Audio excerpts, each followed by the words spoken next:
Hey there, brothers. Welcome to another episode here in Cracking the Feminine Code section of the Good Guys to Great Men website. Here with us, we have Shana James and Dr. Alexis Shepard here to have an amazing conversation about sex and sexuality. Today's topic, we decided we wanted to represent the brotherhood. We wanted to dive into the yeah buts. Yeah, but whenever we give advice to a guy, we give him some guidance or direction or a little insight on what to think about his relationship and his sex life. He always says, I get it. But, yeah, but. So Dan and I are going to represent you. We're going to represent you with the yeah, buts in 5 specific areas where we always hear, I get it, but. And we're going to ask the ladies to give us some insight, some wisdom, some calm guidance, and maybe some reassurance and hope that all is not lost when you come up with the yeah, but. How's that sound? Guys ready to get started? Sounds great, but... but I have to pee. Oh man! So I'm going to be referring to her. Oh wait! It sounds great, but I'm not in the mood. Or how about all those other buts that women give? I'm not in the mood. Fantastic. Well, I'm going to kick it off with the scenario here is when we're coaching a guy, ladies. And when we're talking to you and we watch some of your other videos, we'll hear things that sound like, all she wants to feel is your strength. She wants to feel that you're good with you. And she wants to feel your consistency and who you know yourself to be. And she wants to feel your confidence. And she wants to feel your sexual leadership without being domineering. And the guy goes, okay. I get it. I get it. Now, before we go into the yeah, but what in this realm of the subject, does that sound correct that that's what you really want to feel? What else would you add to that? That all you want is blank before you feel sexy? What else might you add to that? I could answer that so many ways because in one way, what do we want? We want everything. Are you kidding me? We want, where does it end? We want everything. We want your strength and your vulnerability and your turn on and no pressure and some pressure all at the same time. No, I love that. No pressure and some pressure. Oh, man. So, what about you, Shana? Well, did you want to say more, Alexis? Well, and also just to say, this is one great thing about for Shana and I, having worked with so many women, over the years. If we were talking to women, also our turn on is not dependent on any one of those things. Yeah. And it's not like there are a set of prerequisites that need to be in place for a woman to open up and be turned on and be available for sex. That is in her, that is up to her. But since we are talking to men, so right. I just want to say that it's not like there is a formula. And if you just get all these things in place, then she'll be ready. It is never like that with any human being, but especially the feminine. And so women can access their turn on anytime, no matter what. But for men, getting that both of those things are true, then what do you do? Right. But we want and need everything, and there is no right formula. It sounds and there are things that are really helpful, though, right? It's like, yeah, there are things that are helpful for us, like when you're not, when you're not completely dependent on us to feel good about yourself, or right. There's a couple of things I'm sure we'll go into many of them as we go, but. Right. It's like one of the things that you often say, Steve, that I love, and Dan too, is like, when a man comes from that place of being the mountain lion, right, rather than the hummingbird, or that place where he's grounded in himself, he comes off differently. He comes off rather than trying to get something from us. He's actually connecting with us and bringing something to us. So I don't know. I feel like there's so much to go into, but maybe it'd be better just to dive into the yeah buts. Well, that was perfect because that's the way I've always heard you talk about it. It makes so much sense, but for some of us, and here I'll start, Dan, it sounds almost unattainable. Right. It sounds so unreasonable for me to be so perfect all the time that if the planets don't freaking align just right and the window of opportunity stays open just long enough, and I know when to strike, I know when to, and it feels like I have to do all the freaking work. I'm the only one paying attention, and she's the one with all the cards. Right, and she never initiates. Kind of flit around and do whatever she wants while you have to do everything. And I'm the one who risks getting rejected all the time because I'm starting to think it's not even worth the risk. Why should I risk getting rejected if I feel like I'm the one doing all the work? Yeah. See, how'd I do, Dan? Did I represent the brotherhood? You did That was great. good. Yeah. Alexis, So you want tell to me. start or you want me to start? Well, the first thing that comes to mind is it isn't all up to you as the man, except you are the only one that you have any say so about. So if you can either whine about the fact of what your partner, your wife, your girlfriend is doing or not doing, or you can show up and give it your all. That's really all any of us have. So, and again, if I were talking to women, I would be saying the same thing. Totally. We talk to women all the time about how like there's a complaint and a desire are actually two opposite sides of the coin. And depending on how you bring that to a man, we often say, right, like is going to really determine how he responds. And the more you complain and the more you nag and the more you tell him what you don't like and the more you're like, why isn't this happening? Right? He, a man in this case, is going to just be like, ugh, this is not inspiring. Right? Whereas if it's like, oh, I really want this and your heart is more open, right? It's a little different with the masculine, but you know, then it's more exciting and inspiring. So I agree with Alexis, right? It's like, okay, I don't want men to ever think that they have to be perfect all the time, or there's like something that they have to just get right. Or like you said, like all the planets have to align, but there's such a, I don't know. I often think of how men think about like in the moment, what am I supposed to do? And sometimes we need to back up, right? Like, are you even having conversations with your wife about anything emotional or anything sexual, or like how is your relationship going, right? Because if you're trying to get sexual on top of all kinds of shit and tension, right? Like it usually doesn't go well. So I like that perspective too of like, can I back up and look at what's going on here before I'm trying to like penetrate? You know? Yeah. Dan and I were talking about the deck of cards. A deck of cards is 52 if you don't count the jokers. And a lot of us believe that the entire deck, if you flip every card, it's a different facet of sexuality, whether it's a hug and a kiss. And we think that you keep it in your back pocket and it's still in cellophane and you have total control over that 52 card deck. And I try to tell men, why do you even believe that? Do you not believe that you also have a deck of cards? Right. That the key. And so I'm wondering, what are the cards if you said that's not true, she doesn't have all the cards. You have cards. You just don't know it. What are cards that men have that they could flip? What would those be? I think that's a great one. Go ahead. You start. Well, I mean, I was just thinking too about, you know, for women especially, maybe for any human, but for women especially, sex doesn't tend to start right in the bedroom. And so one of the cards, I think, is kind of sparking, you know, playfulness. And playfulness could be, you know, teasing sexuality. And it also could be the playfulness of not totally allowing her emotions or her moods to take you down. Right. So both of those can be happening or like sprinkled throughout a day or a week or whenever you're actually wanting sex. There is that card of like, okay, how am I connecting to her ahead of time? And what thoughts am I kind of putting into her mind? Or what, you know, what am I bringing? What emotions am I bringing into the room? Like if I'm walking into the room and I'm bringing like exhausted, depleted, defeated, you know, disappointed and all of that, right? Like she actually can feel that. So, you know, there are these cards of, okay, what's happening inside of you? As Alexis said, you're the only one you actually have any control over, right? But once you shift that inside, and I feel like I'm saying the same thing over again. So, you can hear what Alexis has to say, right? But then, you know, we actually start to, like a tuning fork, start to align with your insides. I heard you talking about Dan. She's talking about the Joker card, isn't she? The Joker.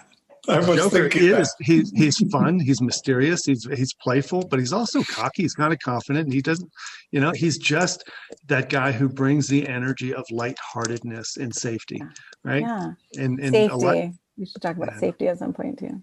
Okay. Alexis?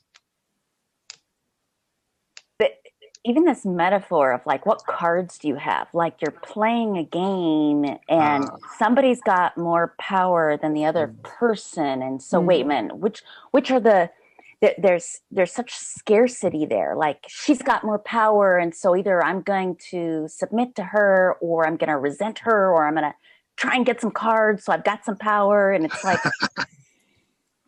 like, oh, she's just another human being. And if she's not wanting to have sex right now, I guarantee it's not because she's wanting to toy with you or something. That's, I mean, who knows? We all, we're not always our best selves, but when a woman is really happy, she wants to have sex.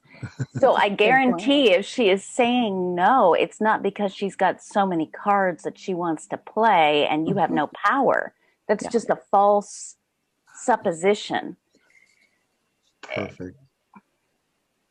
I like that, right? Like when women, it's not like, okay, if a woman's happy, she's always going to want to have sex, but right, the happier we are, the more relaxed we are, the more our turn on just naturally also arises. So I think that's why we keep going back to all of these, right, ideas of, power over versus. Yeah. I love the idea that it's not a game. While we talk about being playful, we're not talking about playing games of manipulation, coercion.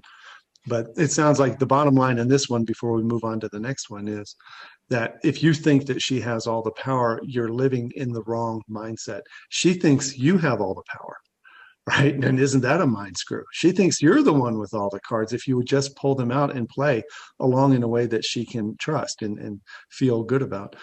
And so, yeah, your power is in lightening up and taking the laser focus off the penetration and learn about playfulness, all day foreplay, right? All day foreplay. I like that.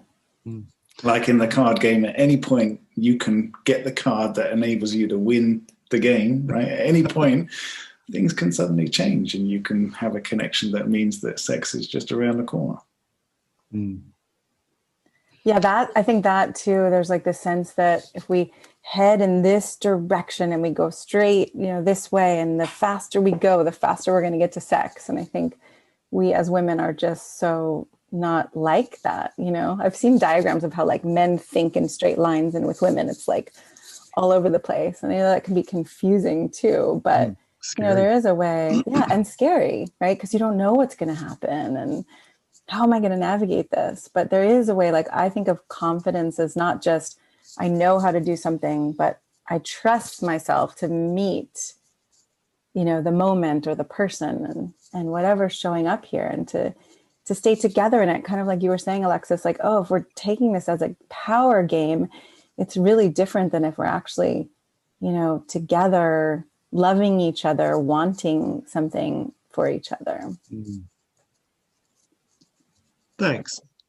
Let's go on to number 2. Dan, you can do I'll describe the requirement, and Dan, you can describe our typical response, our but to this. Okay.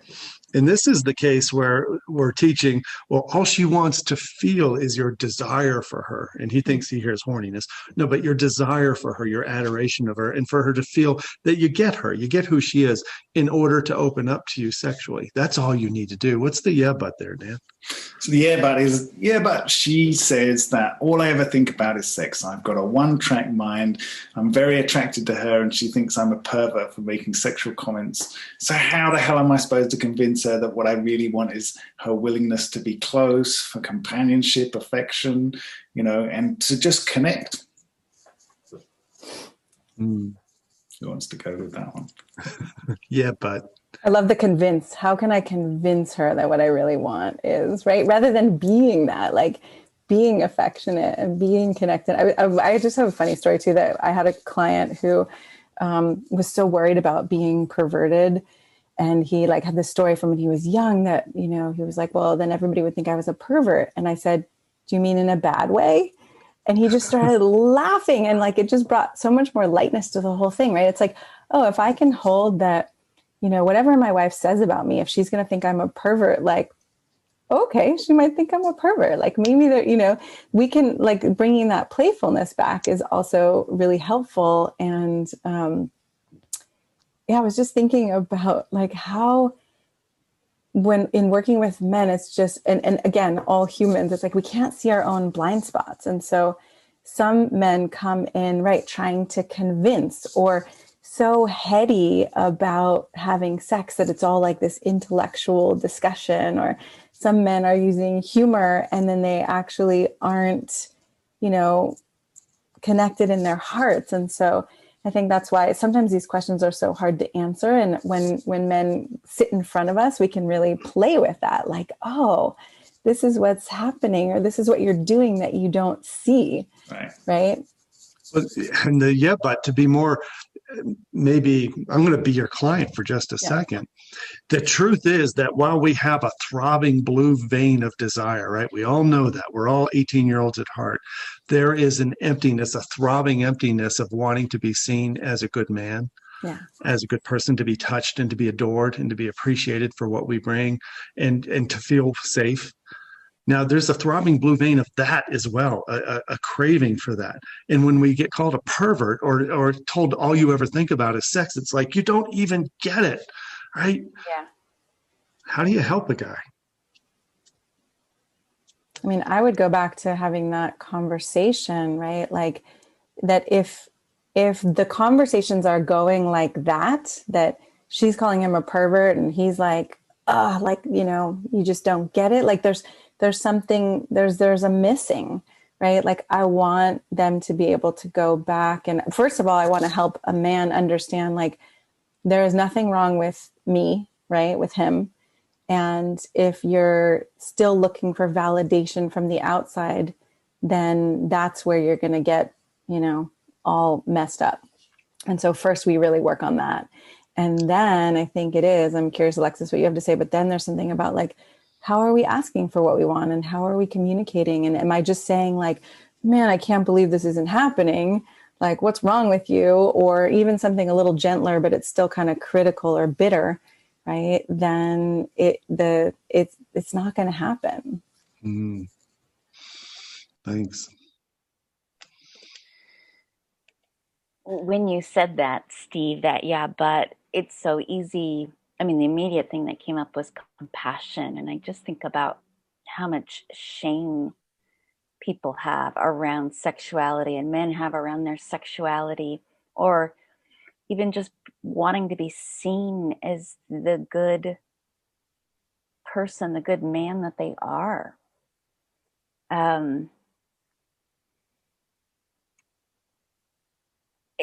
It's interesting though in the feminine. So, there's that kind of classic thing that has not been good for women about, the mother versus whore kind of complex, and where really as the feminine, we are all of that. We are sexual beings and we're the nurturing beings. But when a man comes to me in pain in some way about who he is as a man, if I'm open and available for it, what will come up in me is care. But what won't come up in me is a desire to have sex with him. Because it's initiating that I don't want to have sex with someone who needs something from me. And that's not a way of shaming that. It's just like, oh, if you're hurting, what I want to do is, if I have room, if I'm not overwhelmed by my own life and concerns, what I want to do is show up and care about you. I don't want to surrender my body to you and get freaky with you. That's great. That quote, if we have subtitles to this later or bullets, I don't want to have sex with someone who needs something from me. I heard that loud and clear in big neon letters. Did you? You too, right, Dan? And so, and this is in the men's coaching where we get to that quotation and guys go, what the fuck does that even mean? Yeah. Don't we all have needs? Aren't we allowed to have needs? I was going to say too, right? That gets confusing because we do have needs and it's okay to need something. And it might not, right? That's not the moment when the sexual desire, the turn on is going to arise. Right. Yeah. So, but that again points back to that seriousness versus play. or it feels like that to me, points back to that. You know, Yeah. because if I bring something to you seriously, then actually I do kind of need it to be addressed seriously. Right.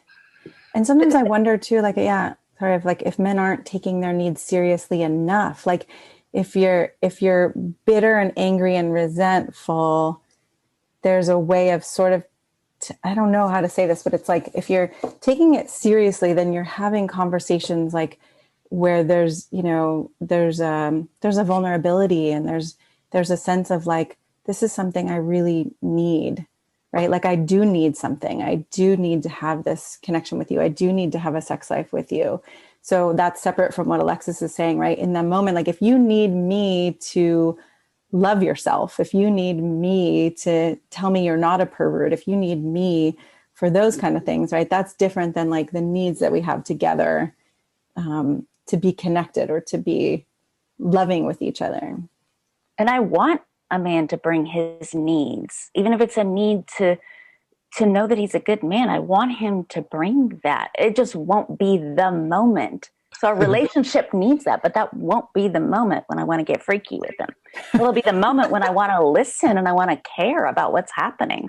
Yeah. But like Shana said, anytime there's resentment, that's a sign that either you're doing something you don't want to do, or you have needs that you haven't addressed and you're trying to get them met sideways, and you're angry that I'm not meeting them, even though you haven't told me, and that definitely makes me not want to have sex with you. Yeah. So just tell me what you're hurting about. Tell me what you need, and I will be with you in that.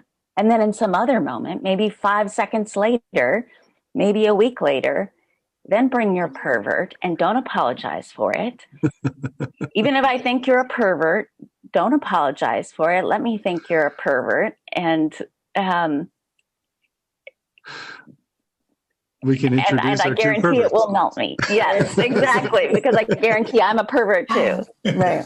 I'm thinking too about the men who you guys talk about who, like, you know, their wives aren't there and they aren't loving them, or they aren't having that conversation. And again, just going back to what Alexis said, it's like, and right, instead of yeah, but it's like, and the only way to then actually move forward with a woman, like if those conversations aren't happening, is to really get real and to get honest and to get, and not from resentment or bitterness though, right? To bring that need from that deeper place. I think that's the only way that then we actually start moving toward sex. Yeah. Yeah, and this is where there's a vacuum of compassion, empathy, and emotional safety, which is why we invite men into our community, because you get all of that in spades, and you get to talk about how it feels to not have that in front of a woman who's holding it from you because she's afraid. Yeah. And how to stand up stronger in that, knowing that she's not doing that to you. What she's protecting is herself right there. And how do you stand strong and allow her to protect herself and not be afraid of that? And then how that can lead to trust and emotional safety and later intimacy. Yeah. There's a patience in it that there is a patience. Mm-hmm. Mm-hmm. Right. Because I can see that it's like, from what you've said, some of the guys are like, but this isn't happening and it hasn't happened for so long. So now I want it to happen now. And that's like one of the fastest ways to shut a woman down, is like, I need this now. You know, this has to happen. Yeah. We're going to steal quotes from this from you guys. We'll credit you properly. Never fear. Thank you. That was great. Third question, and this comes from a lot of guidance you read in books all the time. And even women will say, you want more sex? Try picking up a fucking vacuum cleaner, right? Right? I want to feel helped. I want to feel like I don't have to do everything. I feel like everything is on me. So she wants to feel supported. She wants to feel like there's teamwork. She wants to feel a partnership. She wants to feel less overwhelmed so she can finally relax and feel sexy again. And then we'll tell that to a guy who, for many reasons, has been trying for months. He's been buying roses. He's been drawing bass. He does all the laundry. He's doing taking kids to school every single day. And he's been jumping through hoop after hoop after hoop. And he says, I help with everything. Sometimes way more than my fair share. And she still seems to prioritize everything, like her job, the kids, friends, family, above our intimate relationship. And it seems like I can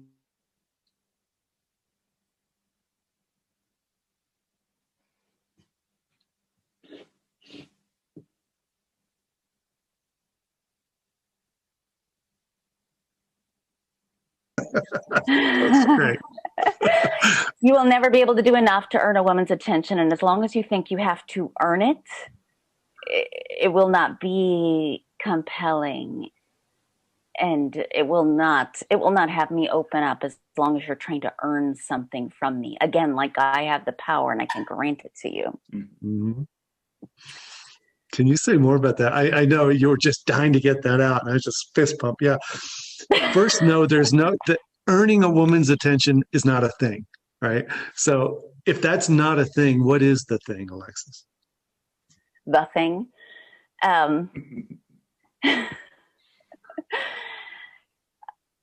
I mean, so she's not like and as women, we don't want to help her.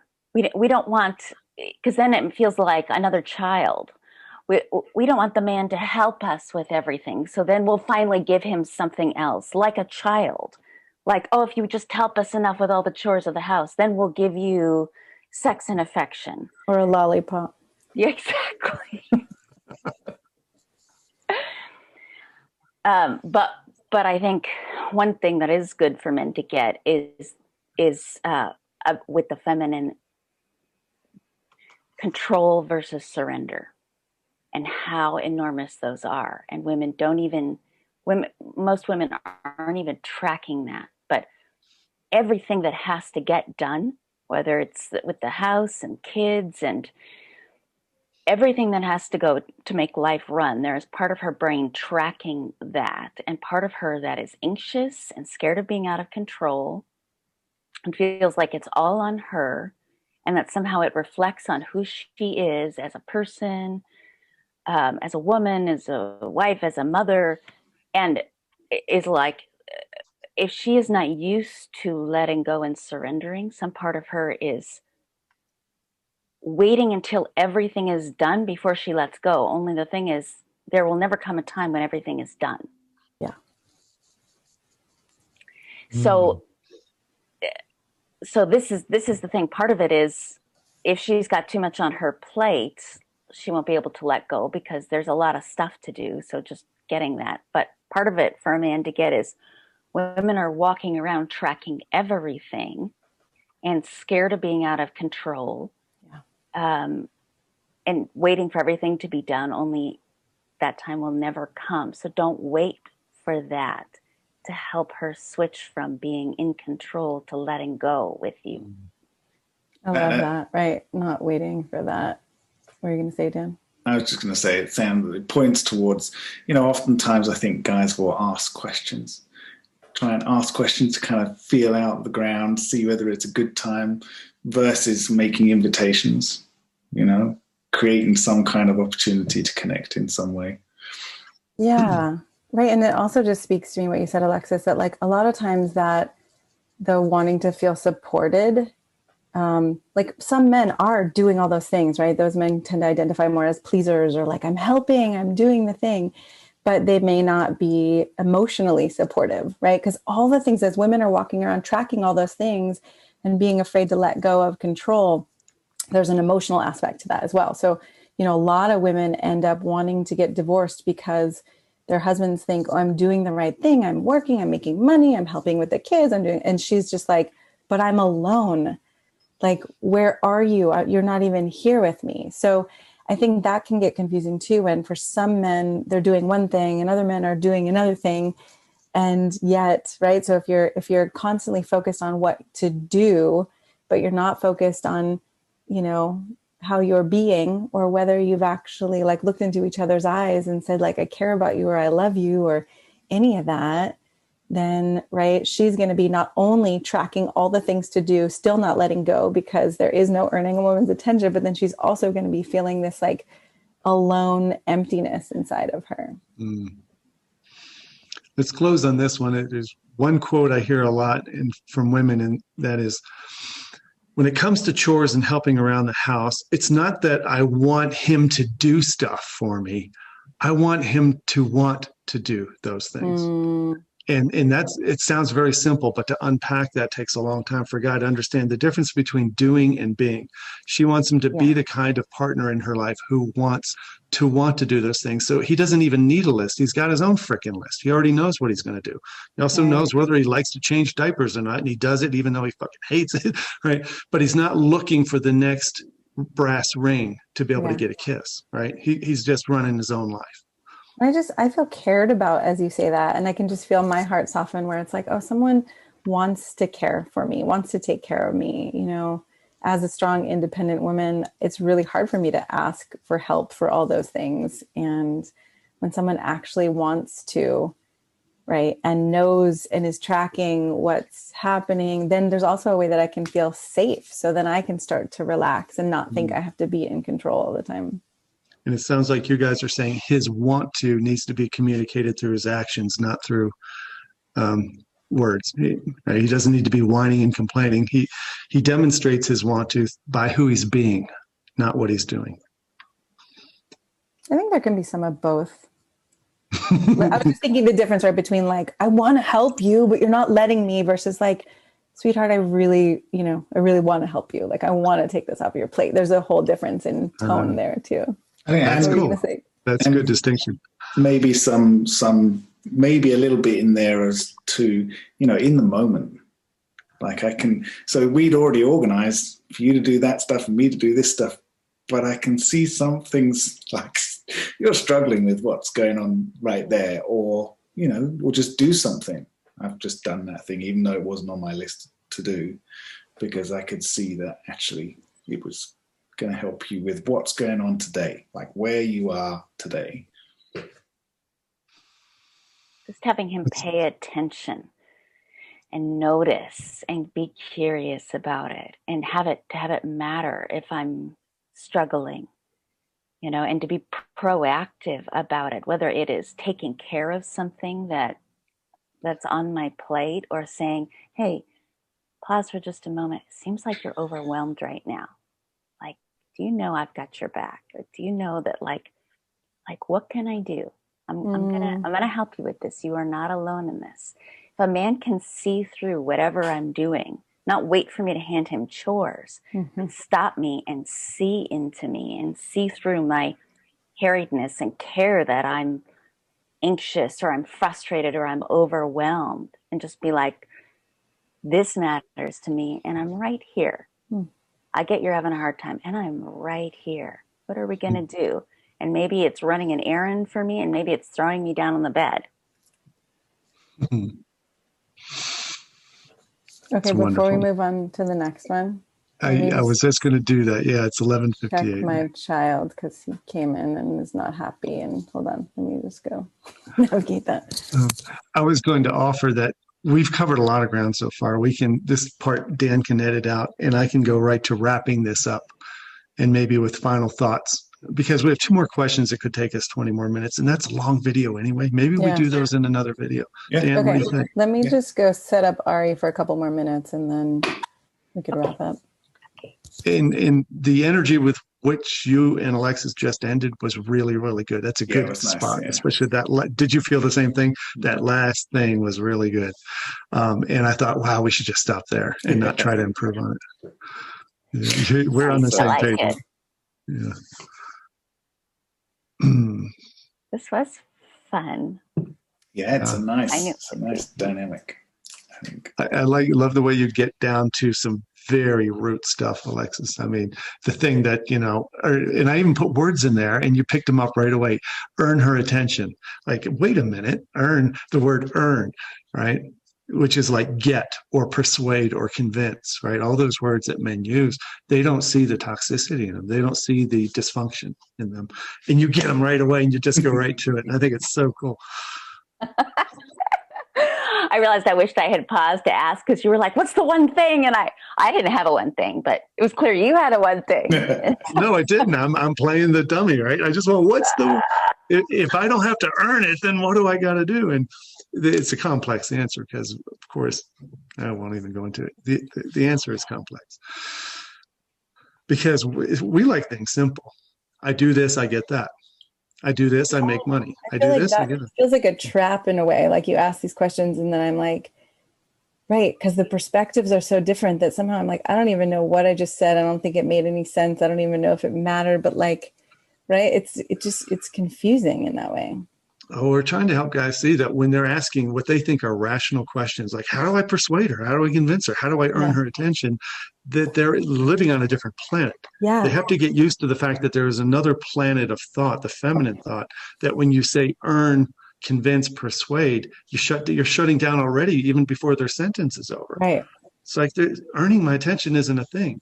And this is what we want. That's why we go deeper than most. We like guys to understand that Yeah. and then help them know if that's not the thing, what is the thing? Right. And that's the whole coaching process. Right. And then I think it's like, I think the way I know how to do it best is like being there with you in the moment. And then sometimes the words are like, oh, No. Yeah. You hit every word just right. The deck of oh, cards you're things with the sweet. scarcity thing, right? It was good. So how about we wind up? How about I just take us out of here and then can each of you think of one final thought of hope for men? I used the word hope earlier. If you had one piece of wisdom or guidance to give them when it comes to achieving a more sexual connection, what's one hopeful, wise thing you could say? Right, you're the wisdom in the room. So I'll bring you on, and then we'll say goodbye. Okay. I'll do it. Tim Wade always has me go with the sound. We're going to wrap it up there because we just covered a ton of ground. We went into a lot of complex thinking. You're starting to see there may be two different planets of thinking here.